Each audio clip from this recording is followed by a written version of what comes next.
from my time, I had no idea about, I actually, first time actually I saw in 2003 when I was recording for, it was a live concert in Sweden with a band called Ragatronics, where they came and they said, here is 100 euros because we're recording 5 minutes of your gig to broadcast, and we're just taking those 5-minute broadcasting, right?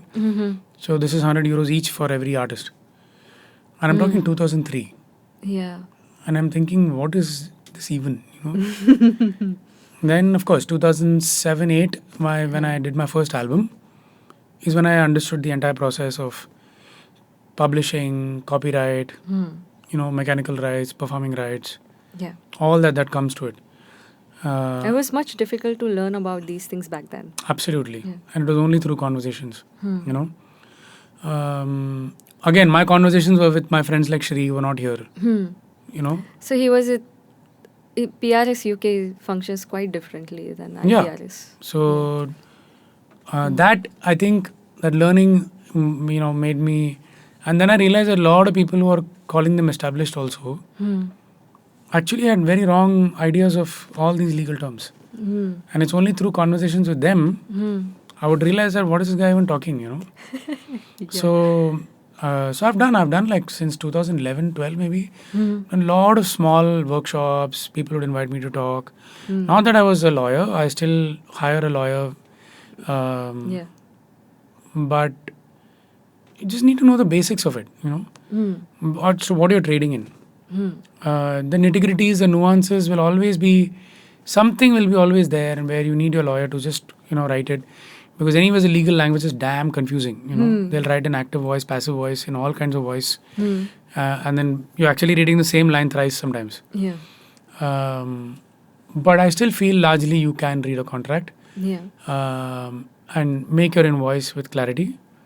That was a learning I had, completely different side of learning, which I had, and I still do sessions on that once in a while. Yeah. So, don't you think it's important that anyone who wants to do this professionally should prioritize learning these things? Absolutely. Absolutely, no doubt. Every businessman knows their business. Yeah.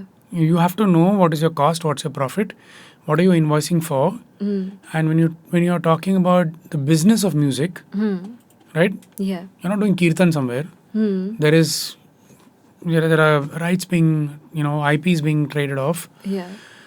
You have to know it. It has to be. I don't know how many schools have it, but I know for a fact that I teach in one school.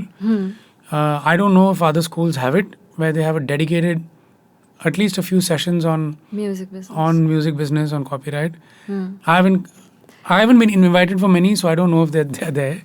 But I've always told them they should. Yeah, they are there, but they are still opt-in, and I personally feel that it should be mandatory. Yeah, it should be like grammar. Absolutely, it should be mandatory.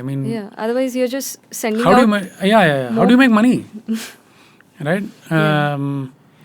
You can't just say, we are not living in the time of Raja Maharaja, where when I did a great performance and the king liked it and he wrote a piece of land on my... Exactly. You're not living in the time of patrons at all. In fact, you're only living in times of absolute exploitation. Right? So if you don't know, that guy is willing to exploit you in seconds. And sometimes what is funny is the guy who's exploiting also doesn't know that he's exploiting. Yeah. Because he thinks he's given an opportunity. So those are two different things. Giving you an opportunity and then exploitation are two different things. So ignorance actually is on both sides. When the client is sometimes very mad because he's not losing anything. Right? So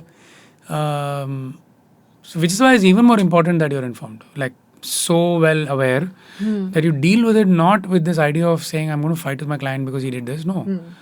But engage with them in a professional way. Tell them what it is. Ask them the right questions. Like a simple thing that as a thumb rule that I tell in all my sessions is, get your brief, everything, what they want, what are the deliverables prior to your job. Yeah. As much as possible. They might come up with one or two things later, but it's 95% at least you know what your deliverables are. So you know what to quote. Right? Yeah. If you're just going to say, आप कितना charge करते हो? 1 lakh रुपया. What are you asking? What is this charging for and what are you quoting for? Yeah.